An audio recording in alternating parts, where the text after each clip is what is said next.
On the occasion of Bengali New Year, leader of opposition in the West Bengal Assembly, Suvendu Adhikari, offered prayers at the temple in Tamluk, marking the first day of the year. He mentioned beginning his new account with prayers. Also spoke about applying sindoor and taking it home, expressing concern over recent violence. Adhikari highlighted the situation in Murshidabad, where a Hindu father and son were reportedly murdered, alleging that Hindus are being targeted in the state.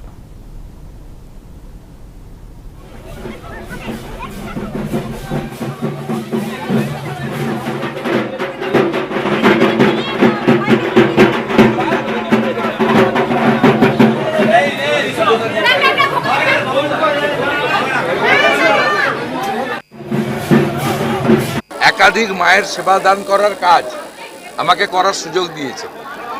আমি সবাই হাল খাতানোর খাতা নিয়ে যাচ্ছেন, আমি হাল ফেরানোর খাতাতে সিঁদুর লাগিয়ে নিয়ে যাব।